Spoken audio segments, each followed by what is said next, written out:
ባለፉት ዓመታት የምክር ቤት በተደጋጋሚ የሴቶች ተሳትፎ በሚገባቸው ልክ እንዲሆን ጥያቄ ቅርብ የቆየ ሲሆን በኢትዮጵያ ለመጀመሪያ ጊዜ ምናልባት በአፍሪካም ለመጀመሪያ ጊዜ ካሉን 20 የካቢኔ አባላት 10 ወይም 50% ሴት ሆነው ቀርበዋል። ተወካዮቻችን ቀደም ሲል የተከታተላችሁት ጠቅላይ ሚኒስትር ዶክተር አብይ አህመድ ዛሬ በሕዝብ ተወካዮች ምክር ቤት ተገኝተው የሚኒስትሮችን ምክር ቤት ሲያዋቅሩ የተናገሩት ነበረ። ጤና ይስጥልን እንደምን አምሽታችኋል። አንድ ሰዓት ሆኗል። ከኢትዮጵያ ቴሌቪዥን በቀጥታ የሚሰራጭላችሁ ኢቲቪ 57 የዜና ወጃ አሁን ጀመረ። መሰለ ገብረሕይወት ነኝ። አብራችሁን ቆዩ። የሕዝብ ተወካዮች ምክር ቤት አዲስ የፌዴራል የመንግስት ተቋማት አደረጃጀትን አጸደቀ። ተቋማቱ አሁን ያለውን ለውጥ ለመደገፍና የሕዝብን ጥያቄ ለመመለስ እንደተዋቀሩ ጠቅላይ ሚኒስትር ዶክተር አብይ አህመድ ገልጸዋል። ቶማስ ኃይሉ የሚኒስትሮች ምክር ቤት የፌዴራል መንግስት አስፈጻሚ አካላት ስልጣንና ተግባርን ለመወሰን በተዘጋጀ ረቂቅ አዋጅ ላይ መክሮ እንዲጸድቅ ለተወካዮች ምክር ቤት ባቀረበው መሰረት መንግስት ተደራራቢና ድግግሞሽ የስልጣን ተግባር የያዙ የመንግስት ተቋማትን መቀነስ ወይንም ለስራቸው ቅርብ ከሆነ ሌላ የመንግስት ተቋም ጋር እንዲዋሃዱ ለማድረግ ማስፈለጉን አመልክቷል። በመሆኑም ተቋማቱን ሪፎርም መደረግ ያስፈልገበትን ምክንያት ጠቅላይ ሚኒስትር ዶክተር አብይ አህመድ ለህዝብ ተወካዮች ምክር ቤት አብራርተዋል። አስተማማኝ ሰላም የማረጋገጥ ጉዳይ የመላው የኢትዮጵያ ህዝብ ፍላጎትና ጠንከር ያለ ጥያቄ በመሆኑ፣ ሁለተኛ ፍትሃዊና ፈጣን ልማት እንዲሁም የእኩል ተጠቃሚነት ጉዳይ አንገብጋቢ ጉዳይ በመሆኑ፣ ሰብአዊና ዴሞክራሲያዊ መብቶች አሟልቶ ማክበርና የህገ መንግስቱን ዋነኛ ፒላርስ የማስጠበቁ ጉዳይ የመላው የኢትዮጵያ ህዝብ ጥያቄ በመሆኑ ከሌብነት የጸዳ ቅን አገልግሎት የመስጠትና የአገልጋይነት ስሜት የተላበሱ ተቋማትን መገንባትም የኢትዮጵያ ህዝቦች ፍላጎት በመሆኑ አሁን ያለው የመንግስት መዋቅር ሀብት ፈጣሪ ሰው ሀብት ትኩረት ሰጥቶ ቅድም ያነሳቸውን መሰረታዊ ጉዳዮች መልሶ ወጪ ቆጣቢ በሆነ መንገድ የተሰጠውን ተልዕኮ ማሳካት በሚያስችል አግባብ እንዲደራጅ ሀሳብ ቀርቧል። ተቋማት እንደ አዲስ ሲደራጁ አሁን በሀገሪቱ ውስጥ ካለው ለውጥ በተጨማሪ ከግምት ውስጥ የገቡ አበይት አጀንዳዎችንም ጠቅላይ ሚኒስትር ዶክተር አብይ አህመድ ለምክር ቤቱ ገልጸዋል። ስራ ሊሰሩ የሚሞክሩ ተቋማት አሉ። በአብዛኛው ግን ሰፊ ማስተካከያ የሚያስፈልገው መሆኑን ለማየት ተሞክሯል። ተቋማት በህዝብ ካልታመኑ የተቋምነት ህልውና አይኖራቸው። ሰው ሆስፒታልን ካላመነ ሕክምና አይሄድም። ውሃና ፍሳሽን ካላመነ ከቧንቧ ቀርቶ ውሃ አይጠጣም። መታመን የመጀመሪያው አስፈላጊ ጉዳይ በመሆኑ ለውጡ ስትራክቸራል መሆን ብቻ ሳይሆን ያንን ተአማኒነት ለማምጣት የሚያስችል መሆን አለበት የሚል ታሳቢ ተወስዷል። እንግዲህ ተቋማት እንደ አዲስ ሲቋቋሙ ወይም ሲከለሱ ሲደራጁ ሁለት መሰረታዊ ነገሮች ታሳቢ ይወሰዳሉ። አንደኛው ተቋማዊ ባህሪና ማንነት ነው። ምን አይነት ባህሪ ምን አይነት ማንነት ያለው ተቋም ነው የሚለው ነው። ሁለተኛው ተቋማዊ ዓላማ ነው። እነዚህ ሁለት ሐሳቦች በዝርዝር ከታዩ በኋላ እነማን እንደ ግለሰብ እንደ ቡድን ቢሰበሰቡ ይህን ዓላማ ሊያሳኩ ይችላሉ የሚለው ጉዳይ ተከትሎ የሚታይ ይሆናል። ከውጤታማነት አንጻር በተቋማት ላይ የነበሩ ውስንነቶችን ከመቅረፍ አኳያ ተቋማትን እንደ አዲስ ማዋቀር አስፈላጊ እንደነበር ጠቅላይ ሚኒስትሩ ያብራሩት። ተቋም የሙያተኛና የሀብት ስብስብ ብቻ አይደለም። ሰው ስላለ በጀት ስላለ ብቻ ተቋም አይሆንም። ብዙዎች ከበጀት ጋር አያይዘው በጀት ተመድቦ የለም ወይ እንዴት ሊሆን ነው ይላሉ። በጀት የተመደበው ለሚኒስትር ሳይሆን ለስራ ነው። የሰው ኃይል አልቀነስንም። በእቅድ የያዝነውን ፕሮግራምና ስራ አልቀነስንም። ስራው በዚህ ቆይቶ ከነበረ ስራው ወደ ሄደበት በጀቱም አብሮ ይሄዳል። ለዚያ የሚያስፈልግ የሰው ኃይልም እንዲሁ ማለት ነው። ተቋም ውስጥ ረቂቅ የሆነ የበርካቶች ፍላጎት ታሳቢ መደረግ አለባቸው። ሰው ሀብት ብቻ ለሚታየው ጥረት የጋራ የሆነ ራዕይ፣ ተቋማዊ ፍልስፍና፣ ዓላማ፣ ግብ ከሁሉ በላይ ደግሞ የማድረግ አቅም ያ ተቋም የተቋቋመለትን ዓላማ ለማሳካት የሚያስችል የማድረግ አቅም አለው ወይ የሚል ነገርም ታሳቢ ይወሰዳል። በሚኒስትሮች ምክር ቤት ውሳኔ የካቢኔ ቁጥር ከ28 ወደ 20 ዝቅ እንዲል ተደርጎ ለሕዝብ ተወካዮች ምክር ቤት ቀርቦም ጸድቋል። ዛሬ በተመሳሳይ እንግዲህ የሕዝብ ተወካዮች ምክር ቤት የአስፈጻሚ አካላትን ስልጣንና ተግባር ለመወሰን በቀረበው ረቂቅ አዋጅ ላይ ውይይት በማድረግ አጽድቆታል። ከፓርላማ አባላት ጥያቄዎች ተነስተው ጠቅላይ ሚኒስትር ዶክተር አብይ አህመድ መልስ ሰጥተውበታል። አዝመራው ሙሴ ቃኝቶታል። የሕዝብ ተወካዮች ምክር ቤት የመንግስት አስፈጻሚ አካላት ስልጣንና ተግባር ለመወሰን የወጣውን አዋጅ እንደገና ለማሻሻል በቀረበው ረቂቅ አዋጅ ዙሪያ ተወያይቷል። በረቂቅ አዋጁ ላይ ማሻሻያ ስለተደረገባቸው አስፈጻሚ አካላት የምክር ቤቱ አባላትም ጥያቄ አንስተዋል። ብዙ ተቋማቶች ናቸው አንድ ላይ የመጡት። እነዚህን ተቋማቶች አንድ ላይ አምጥቶ አደራጅቶ ወደ ስራ ለማስገባት ጊዜ ይወስዳል። ለዚህ ምን ያህል ጊዜ ከወሰደ ደግሞ በእቅድ አፈጻጸም ላይ ጫና ሊፈጥር ስለሚችል አስቀድሞ ምን ያህል ዝግጅት ተደርጎበታል የሚለውን ዛጋ ትንሽ ግልጽ ቢያደርጉ። ንግድና ኢንዱስትሪ አደረጃጀት ጋር ተያይዞ የግል ባለሀብቱን ከመደገፍ አንጻር የግል ዘርፎችን ተሳትፎ ለማሳደግ የሚያስችል ስርዓት ይዘረጋል የሚል ነጥብ አለ ለንግድና ኢንዱስትሪ። ከዛ ቀጥሎ ደግሞ በኢንቨስትመንት አዋጁ መሰረት የሀገር ውስጥ ባለሀብቶችን በኢንዱስትሪ ኢንቨስትመንት የሚሳተፉበት ሁኔታ ያመቻቻል የሚል ነጥብ አለ።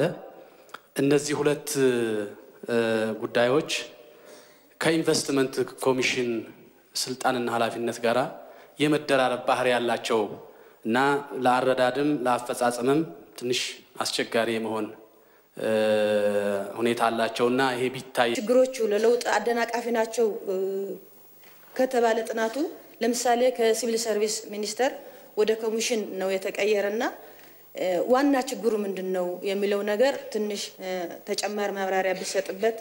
ሁለተኛ የወጣቶችና ሚኒስተር ነው 65% ወጣት ነው።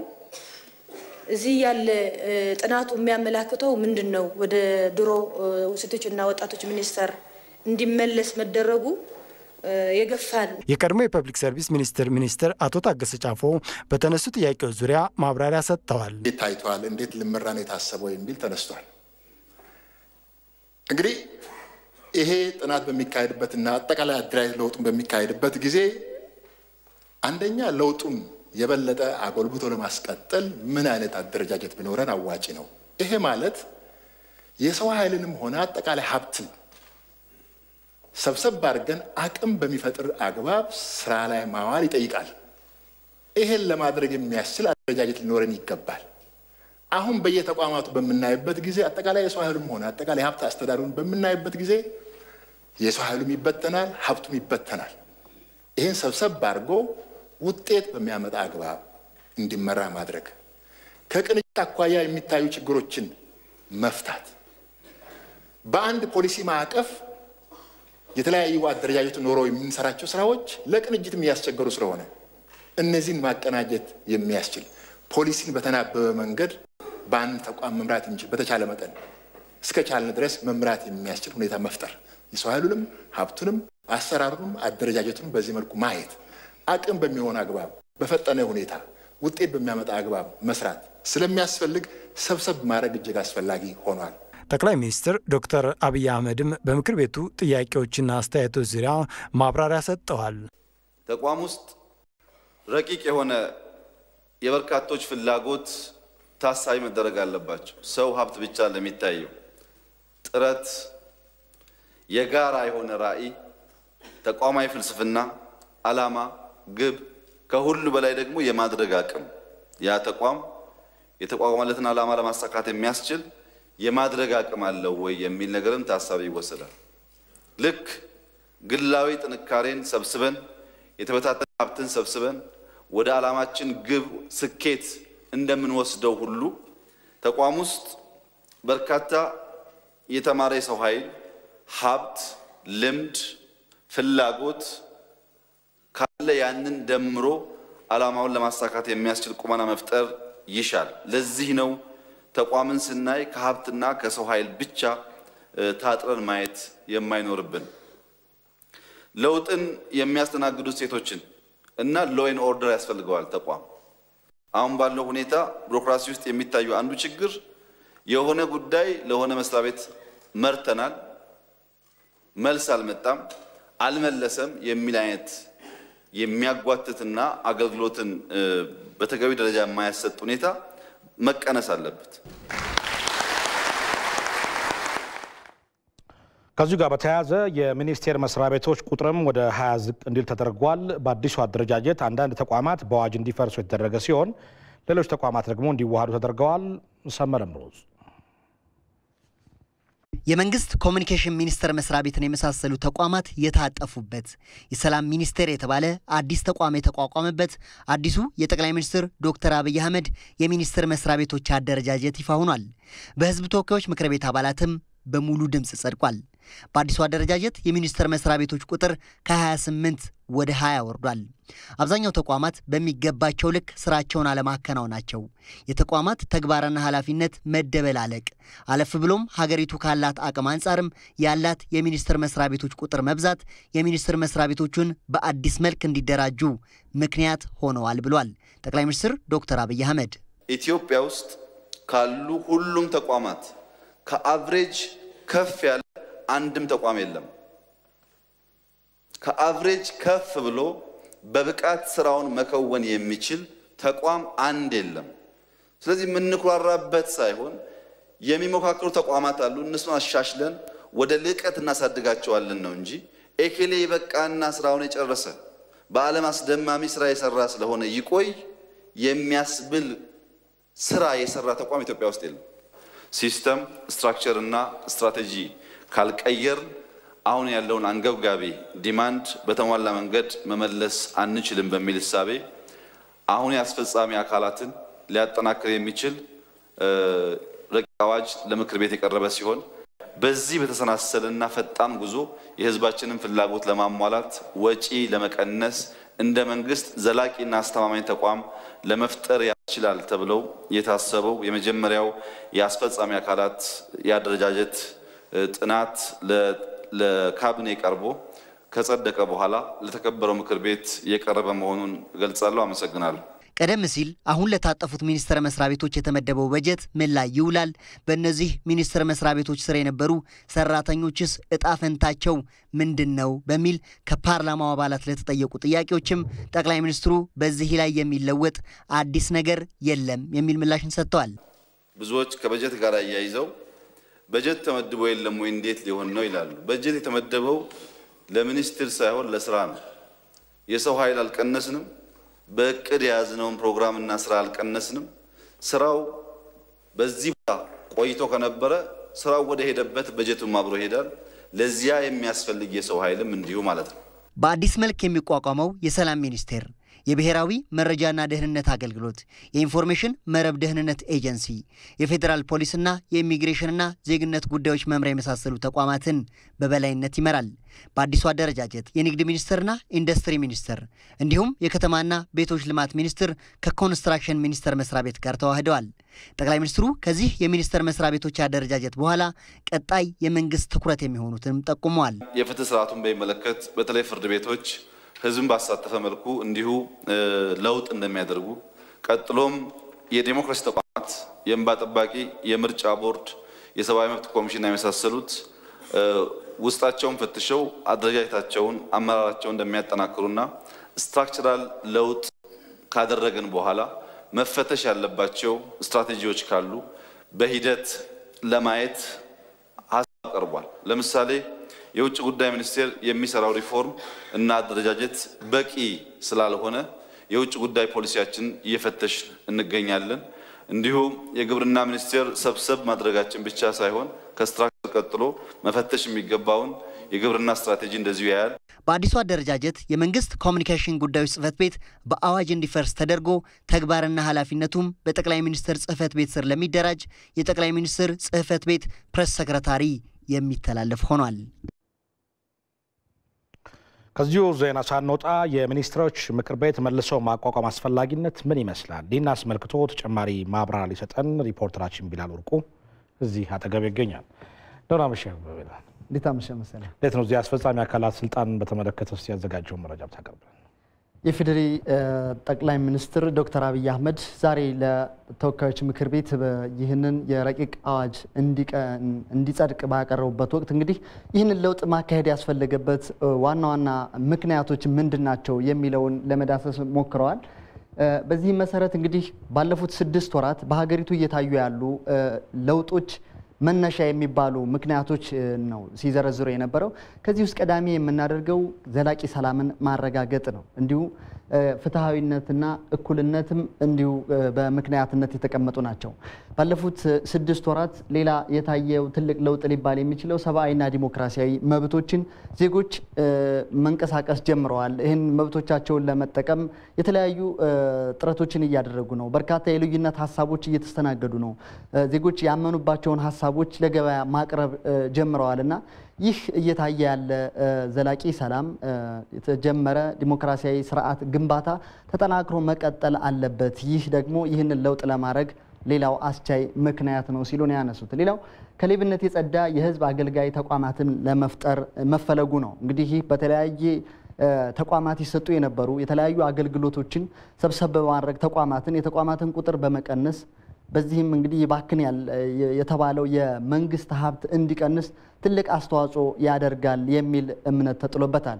ይሁን እንጂ እንግዲህ በተለያዩ ተቋማት ይሰጥ የነበሩ አገልግሎቶች ተቋማት ሲሰበሰቡ ደግሞ የሚጠበቀው የሚቀነሰው የመንግስት ሀብት እንዳለ ሆኖ ደግሞ ወደ ህዝብ ይሰጥ የነበረው አገልግሎትም እንዳይባክን ጥንቃቄን የሚሻ ጉዳይ ነው ማለት ነው።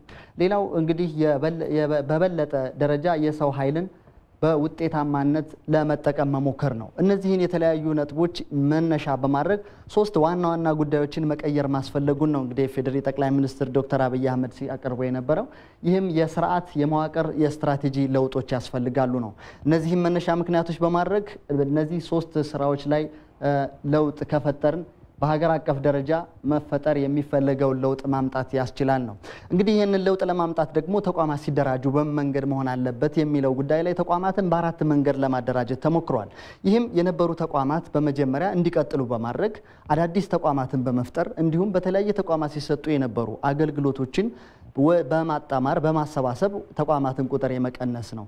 እንዲሁም ደግሞ አገልግሎታቸው በሌሎች ተቋማት ይሰጣል ተብሎ የታመነባቸውን ተቋማት በማጠፍ ጭምር ማለት ነው። ከዚህ በመነሳት ባሉበት የቀጠሉ ተቋማትን ስንመለከት የመከላከያ ሚኒስቴር፣ የገንዘብ ሚኒስቴር፣ የጠቅላይ አቃቤ ሕግ፣ ግብርና ሚኒስቴር፣ ትራንስፖርት ሚኒስቴር፣ የውሃ መስኖና ኢነርጂ ሚኒስቴር ይገኙበታል። ከነዚህ ውስጥ አንዳንዶቹ ላይ የተወሰነ የስያሜ ለውጥ ተደርጓል። ሌላው ባሉበት የሚቀጥሉ ተቋማት የትምህርት ሚኒስቴር፣ የማዕድንና ነዳጅ ሚኒስቴር፣ የውጭ ጉዳይ ሚኒስቴር፣ የጤና ሚኒስቴር፣ ሰራተኛና ማህበራዊ ጉዳይ ሚኒስቴር፣ ባህልና ቱሪዝም ሚኒስቴር ናቸው። እንግዲህ ከነዚህና ሌሎች አዳዲስ ከተፈጠሩት 19 በሚኒስቴር ደረጃ ከተቋቋሙት ተቋማት በተጨማሪ በኮሚሽነር የሚመራ የፕላንና ልማት ኮሚሽንም እንግዲህ በአዲሱ የካቢኔ አባል መካከል እንዲጠቃለሉ ወይም እንዲካተቱ ተደርጓል። ይህም የሆነበት ምክንያት በቀጥታ የፕላንና ልማት ኮሚሽነሩ ተጠሪነታቸው ለኢፌዴሪ ጠቅላይ ሚኒስትር በመሆኑ ነው ማለት ነው። ሌላው እንግዲህ ሙሉ በሙሉ የታጠፉ ተቋማት እነማን ናቸው የሚለውን እንመልከት። የፐብሊክ ሰርቪስና የሰው ሀብት ልማት ሚኒስቴር፣ የመንግስት ኮሚኒኬሽን ጉዳዮች ጽህፈት ቤት ሚኒስቴር፣ የአካባቢ ደንና አየር ንብረት ለውጥ ሚኒስቴር እንዲሁም የፌዴራልና አርብቶ አደር ጉዳዮች ሚኒስቴር የነበሩት እንዲታጠፉ ተደርጓል። በእነዚህ ተቋማት አማካኝነት ሲሰጡ የነበሩ ተቋማት የተወሰኑት አዲስ በተፈጠሩት ለምሳሌ ያክል የፌዴራል አርብቶ አደር ጉዳዮች ሚኒስቴር ይሰጥ የነበረው አገልግሎት አዲስ በተቋቋመው የሰላም ሚኒስቴር ውስጥ እንዲሰጥ ተደርጓል። የመንግስት ኮሚኒኬሽን ጉዳዮች ጽህፈት ቤት ሚኒስቴር ይሰጠው የነበረው አገልግሎት ደግሞ በጠቅላይ ሚኒስትር ጽህፈት ቤት ውስጥ በሚደራጁ ተቋማት ውስጥ እንዲካተቱ ነው የተደረገው። እንግዲህ ከነዚህ በተጨማሪ አዳዲስ የተቋቋሙ ተቋማትም አሉ። የሰላም ሚኒስቴር፣ የገቢዎች ሚኒስቴር፣ የኢኖቬሽንና ቴክኖሎጂ ሚኒስቴር፣ የሳይንስና ከፍተኛ ትምህርት ሚኒስቴር ነው። እዚህ ላይ ማንሳት የምንችለው ጉዳይ የሳይንስና ከፍተኛ ትምህርት ሚኒስቴር መንግስት በዘንድሮ ዓመት በተለይ ለትምህርት ከፍተኛ ትኩረት የሰጠበት መሆኑንም የሚያሳይ ጭምር ነው። ምክንያቱም ካለው መደበኛ በጀት ውስጥ 25 በመቶውን ለትምህርት ዘርፍ የመደበ በመሆኑ በ2 ተቋማት ይህ አገልግሎት እንዲፈተሽ ማድረግ አስፈልጓል ማለት ነው። ሌላው እንግዲህ ወደ አንድ እንዲሰባሰቡ የተደረጉ ተቋማት ናቸው። ከዚህ በፊት የከተማ ልማት ሚኒስቴርና የኮንስትራክሽን ሚኒስቴር በሚል በሁለት ተቋማት ሲሰጥ የነበረው አገልግሎት ተሰብስቦ በአንድ ተቋም የከተማ ልማትና ኮንስትራክሽን ሚኒስቴር በሚል እንዲሁም በንግድ ሚኒስቴርና በኢንዱስትሪ ሚኒስቴር ተቋማት አማካኝነት ሲሰጡ የነበሩ አገልግሎቶችንም ወደ አንድ በማምጣት የንግድና ኢንዱስትሪ ሚኒስቴር ተቋም እንዲሰጣቸው አገልግሎቶችን ለማድረግ ተሞክሯል። የሴቶች ህፃናትና ወጣቶች ጉዳይ ሚኒስትርም እንዲሁ የሴቶችና ህፃናትን እንዲሁም የወጣቶችና ስፖርት ተቋማት ሲሰጧቸው የነበሩትን አገልግሎቶች በመሰብሰብ የተፈጠረ ተቋም ነው። በነገራችን ላይ ወጣቶች ላይም ሌላው የመንግስት ትልቅ ትኩረት መሆኑን ነው የፌዴራል ጠቅላይ ሚኒስትር ዶክተር አብይ አህመድ ያነሱት። ነገር ግን የወጣቶችን ስራ ለመመለስ በሀገር አቀፍ ደረጃ አንድ ሚኒስቴር መስሪያ ቤት መቋቋሙ ብቻ ምላሽ አይሆንም። ሁሉም የተለያዩ ተቋማት በየስራቸው ወጣቶችን ተጠቃሚ የሚያደርጉ ወጣቶች የሚሳተፉባቸው ወጣቶችን ከግምት ውስጥ ያስገቡ ስራዎችን እስካልተከናወነ ድረስ የወጣቶችን ፍላጎት መመለስ አይቻልም። እንዲሁም በተለያየ ተቋማት የሚሰጡ አገልግሎቶችን ሁሉንም የህብረተሰብ ክፍል ያማከለ የተቀላጠፈ አገልግሎት ፍትሃዊነትና ተጠቃሚነቱን የሚያረጋግጡ ወጪ ቆጣቢ የሆኑ ተቋማትን በመፍጠር ከዚህ ቀደም ሲሰጡ የነበሩ አገልግሎቶችን ህዝብን ሊያረካ ወደሚችል አገልግሎት ከፍ ለማድረግ በማለም የተደራጁ መሆናቸውን ነው እንግዲህ የቀረበው ማለት ይቻላል መሰለኝ። አመሰግናለሁ ቢላል። እኔም አመሰግናለሁ። ተመልካቾቻችን ከዚሁ በመቀጠል ደግሞ በዛሬው የተሾሙ አዳዲስ እና ነባር ሚኒስትሮች እነማን ናቸው? ዝርዝሩን ተካተን እንመለስ።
ዛሬ ጠቅላይ ሚኒስትር ዶክተር አብይ አህመድ ሚኒስትሮችን ሲሾሙ የተናገሩት ሌላው ነገር ሀገሪቱ የጀመረችውን የለውጥ ጉዞ ለማስቀጠል የሴቶች ተሳትፎ የጎላ መሆኑን ነው። በሀገሪቱ ካሉ 20 የሚኒስቴር መስሪያ ቤቶች 10ሩ በሴቶች ይመራሉ። ነጻነት ወርቁ። ጠቅላይ ሚኒስትር ዶክተር አብይ አህመድ ለህዝብ ተወካዮች ምክር ቤት 20ዎቹን የካቢኔ አባላት በእጩነት ሲያቀርቡ 50 በመቶ የሚሆኑትን ሴቶች አድርገዋል። ጠቅላይ ሚኒስትሩ በንግግራቸው ተቋማት የጠነከሩና ውጤታማ እንዲሆኑ መሪዎች የላቀ ድርሻ እንደሚወጡ ገልጸው ሴቶች የመምራት አቅማቸውን እንዲያሳዩ እድል የሚፈጥር ነው ብለዋል። ባለፉት ዓመታት ይህ ምክር ቤት በተደጋጋሚ የሴቶች ተሳትፎ በሚገባቸው ልክ እንዲሆን ጥያቄ ሲያቀርብ የቆየ ሲሆን በኢትዮጵያ ለመጀመሪያ ጊዜ ምናልባት በአፍሪካም ለመጀመሪያ ጊዜ ካሉን 20 የካቢኔ አባላት 10ሩ ወይም 50% ሴት ሆነው ቀርበዋል።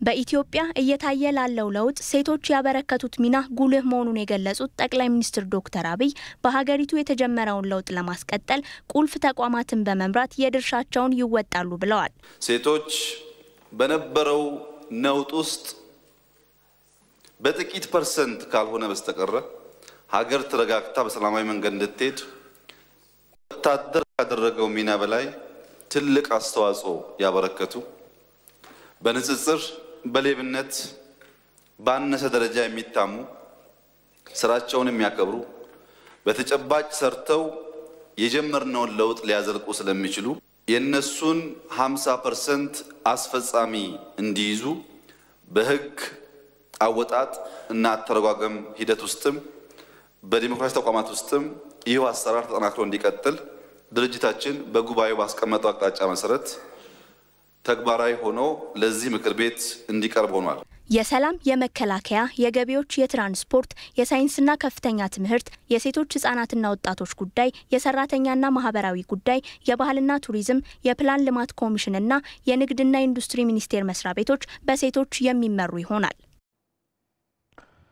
በተጨማሪም እንግዲህ የተሾሙት አዳዲስ ሚኒስትሮች በአገልጋይነት መንፈስ ሌብነትን በመጠየፍ ሊሰሩ እንደሚገባ ነው ዶክተር አብይ አህመድ ያሳሰቡት። አዲስ ዓለም ተሾመት አቀርበዋለች ዝርዝሩ።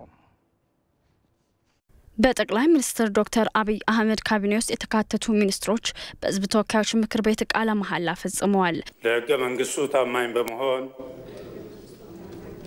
ከሀገሪቱና ከህዝቡ የተጣለብኝን ኃላፊነት ተሿሚዎቹ ባለፉት 6 ወራት በአገር ውስጥ የተጀመረውን የለውጥ እንቅስቃሴ አጠናክረው ለማስቀጠል እንዲያስችል የትምህርት ዝግጅታቸውን፣ የስራ ልምዳቸውንና ብቃታቸውን ታሳቢ ያደረገ መሆኑን ጠቅላይ ሚኒስትር ዶክተር አብይ አህመድ ገልጸዋል።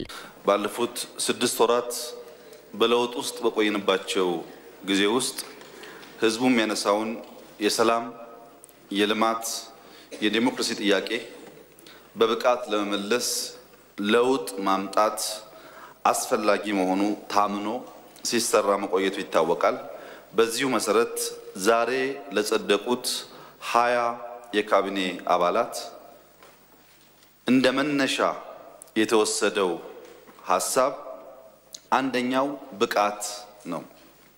ሪፎርሙን ተቀብለው መምራት የሚያስችል ብቃት አላቸው ወይ የሚለው እያንዳንዱን ግለሰብ ልምድ፣ የትምህርት ዝግጅትና ለውጥ ለመምራት ያለውን ፍላጎት ታሳቢ ያደረገ ሚኒስትሮቹ ሌብነትን የሚጠየፉ በቅንነትም ህዝቡን የሚያገለግሉ እንዲሆኑም ጠቅላይ ሚኒስትሩ አሳስበዋል። ሌብነትን የሚጠላ ሌብነት ክፉ ስር መሆኑን የሚያምን ከዳህ ህዝብ የማይሰርቅ መስረቅ ተረም ሳይሆን ሀብት የማያባክን እያንዳንዷን ሳንቲም ደምሮ ወደ ልማት የሚያውል መሪ መሆናችሁን መንግስትና የኢትዮጵያ ህዝብ ይጠብቃል። ላለፉት ዓመታት እቺን ሀገር ሲያደቅ የነበረው ሐሳብ ለፕሮፌሽናል ሚኒስትሮች የማያስፈልግ በመሆኑ ከዚህም መራቅና በሙያ ማገልገል ቅን መሆን የኢትዮጵያ ህዝብና መንግስት ከናንተ ይጠብቃል። ሚኒስትሮቹ ሰርተው የሚያሰሩ መሆን ይጠበቅባቸዋል። በሰዓት አጠቃቀም ዙሪያም ለሌሎች አርአያ መሆን እንዳለባቸውም ጠቁመዋል። በጋራ ቪዥንና ዓላማ ሰርተን የምናሰራ መሪዎች መሆን ይጠበቅብናል። ቢሮዎቻችንን ዘግተን እኛ ከሌላ ስፍራ የመጣን ሰራተኛው እኛን ለማግኘት የሚቸገር ቢሮክራት ብቻ ሳይሆን ቢሮ የሚዘጋና የመርቶ ሰርቶ ገርቶ ለውጥ የሚያመጣ መሪ ያለ መሆንን በሽታ በከፍተኛ ደረጃ እንደምትቀንሱ ይጠበቃል። የሥራ ሰዓት የሚያከብር ሚኒስትሮች በሚሰሩበት ቦታ ቢያንስ 30 ደቂቃ እስከ 1 ሰዓት ከሰራተኛ ቀድመው ቢሮ መግባት ይጠበቅባቸዋል።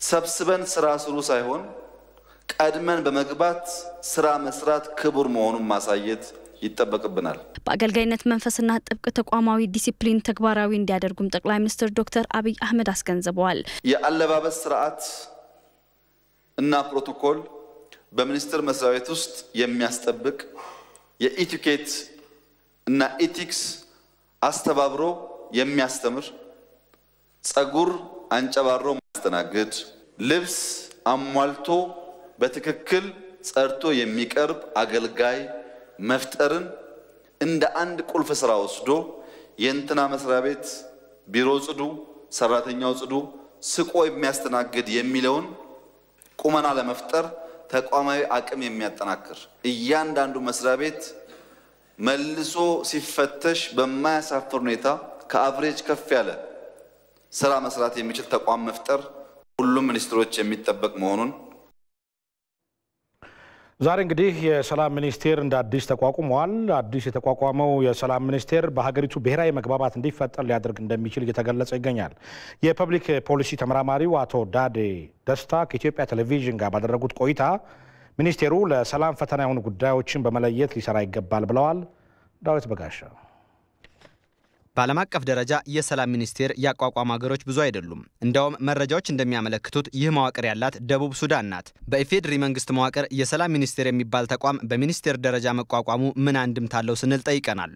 የፐብሊክ ፖሊሲ ተመራማሪው አቶ ዳዴ ደስታ ከኢትዮጵያ ቴሌቪዥን ጋር ባደረጉት ቆይታ እንዳሉት ምንም እንኳን በዓለም አቀፍ ደረጃ ይህንን መዋቅር ያስገቡ ሀገሮች ብዙ ባይሆኑም የሚቋቋመው ግን አስቸጋሪ ሁኔታዎች ሲበዙ ነው ይላሉ። የጦርነት ካልቸር ላይ የቆዩ ሀገራት የሰላምን ካልቸር ደግሞ ለማስፈን በሚባል የሰላም ሚኒስትር የሚለውን ነገር ይመጣሉ። ግን ምንድነው ዋናው ሐሳባቸው የሚመስለኝ እንደዛ ሲሆን የአካባቢው በከፍተኛ ሁከትና ጦርነት የቆየ ስለሆነ ህዝቡ በሰላም መኖር ምን ማለት ነው፣ እሴቱ ምን ይመስላል፣ በምን መልክ ነው ሰላምን ማዳበር የሚቻለው፣ መጉዳት የሚቻለው የሚለውን ነገር እንደ አዲስ ባህል ለማሰረጽ የሚመርጡት አካሄድ ይመስለኛል።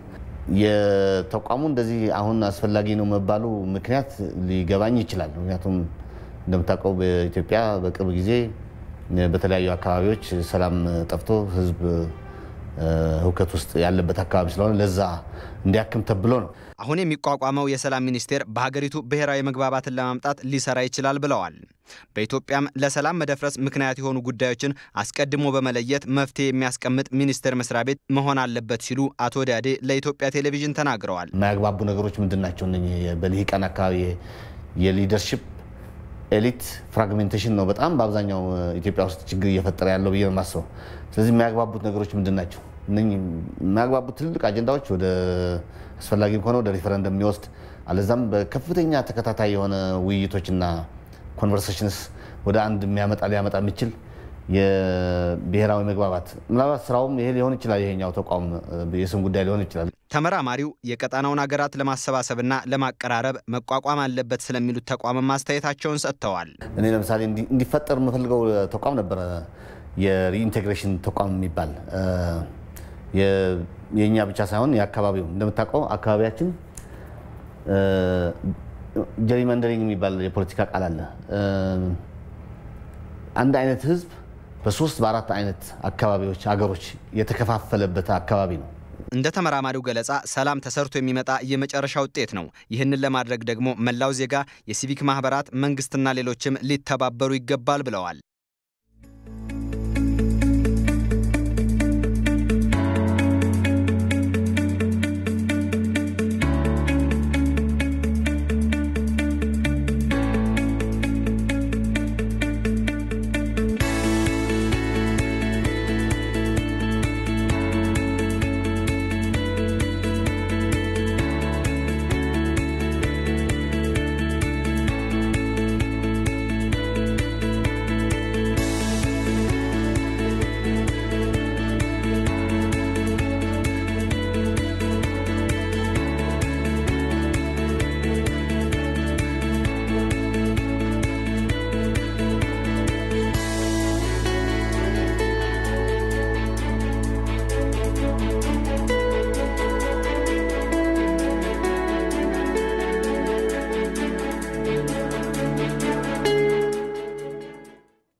የውጭ ዜና።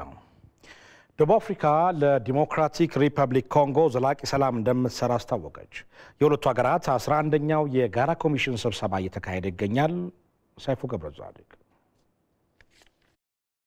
ደቡብ አፍሪካና ዲሞክራቲክ ሪፐብሊክ ኮንጎ ጠንካራ የሚባል ትብብር ያላቸው ሀገራት ሲሆኑ ሀገራቱ ከዚህ ቀደም 10 ጥምረታዊ የብሔራዊ ኮሚሽን ጉባኤዎችን አካሂደዋል። ሁለቱ ሀገራት ዲፕሎማሲያዊ ግንኙነታቸውን በጎርጎሮሳውያኑ 1992 ቢጀምሩም ለትብብሩ ማደግ ግን ኮሚሽኑ የላቀ አስተዋጽኦ አለው።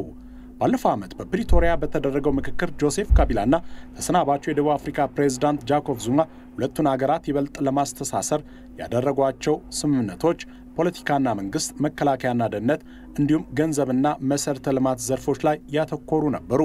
የሀገራቱ የጋራ ኮሚሽን የአፍሪካ ህብረት ያስቀመጠውን የአጀንዳ 2063 የጸጥታው ምክር ቤትና የዓለም አቀፍ የገንዘብ ድርጅት ማሻሻያንም ታሳቢ ያደረገ ነው። አሁን በኪንሻሳ እየተካሄደ ያለው የጋራ ኮሚሽን አንደኛው ነጥብ በኮንጎ ያለው የጸጥታ ጉዳይ መሆኑን ነው የደቡብ አፍሪካ ፕሬዝዳንት ሲሪል ራማፎሳ ያስታወቁት። ሀገራቸው የትብብር ስራው በመተማመን ላይ እንዲካሄድ እንደምትሻም ተናግረዋል። ደቡብ አፍሪካ የትብብር ስራው በመተማመን መንፈስ ይካሄዳል የሚል እምነት አላት። የምርጫው ሂደትም ህግን በተመለከተ መንገድ እንዲካሄድ እንሻለን። ሁለቱ ሀገራት በልማት ድህነት ቅነሳ፣ የዜጎችን ኑሮ ማሻሻል በሚሉት ጉዳዮች ላይ ትኩረት መስጠት ይሻሉ። ለዚህ ሁሉ ግን ሰላም መሰረት በመሆኑም ጆሴፍ ካቢላን ለመተካት የሚደረገው ፕሬዝዳንታዊ ምርጫ በሰላም እንዲጠናቀቅ ደቡብ አፍሪካን ጨምሮ የሌሎች የአካባቢ ሀገራትም ሆነ የዓለም አቀፉ ማህበረሰብ ፍላጎት ነው። ለዚህም ነው በ11ኛው የደቡብ አፍሪካና የዲሞክራቲክ ሪፐብሊክ ኮንጎ የኪንሻሳ የጋራ ኮሚሽን ስብሰባ ላይ ቀጣዩ ምርጫ የትኩረት አቅጣጫ የሆነው ይላሉ የፖለቲካ ተንታኞች። የደቡብ አፍሪካ የዓለም አቀፍ ግንኙነትና ትብብር ሚኒስትር ሊንዲዌ ሲሱሉ ሀገራቸው ለኮንጎ ዘላቂ ሰላም እንደምትሰራም አረጋግጠዋል። የሁለቱ ሀገራት የጋራ ኮሚሽን ረጅም ጊዜን ያስቆጠረ ነው። ምርጫው በሰላማዊ መንገድ መካሄድ ይኖርበታል። በኮንጎ የሚፈለገው ሰላም እንዲመጣ እንሰራለን። የምንሻውም በሀገራቱ ዘላቂ ሰላም እንዲኖር ነው። የዲሞክራቲክ ሪፐብሊክ ኮንጎ ፕሬዝዳንት ጆሴፍ ካቢላ ከደቡብ አፍሪካዎቻቸው ሲሪል ራማፎሳ ጋር የጋራ ኮሚሽኑን ጉባኤ በጋራ እየመሩት ሲሆን በስብሰባው ማጠቃለያ የተለያዩ ስምምነቶች ይደረጋሉ ተብሎ ይጠበቃል። የዲሞክራቲክ ሪፐብሊክ ኮንጎና ደቡብ አፍሪካ የጋራ ኮሚሽን በይፋ ስራ የጀመረው በጎርጎሮሳውያኑ 2004 እንደነበር ኤስኤቢሲ ዘግቧል። ተመልካቾች ቲቪ 57 እንደቀጠለ ነው። አሁን ወደ ቢዝነስ ዘገባ ነው የምናልፈው።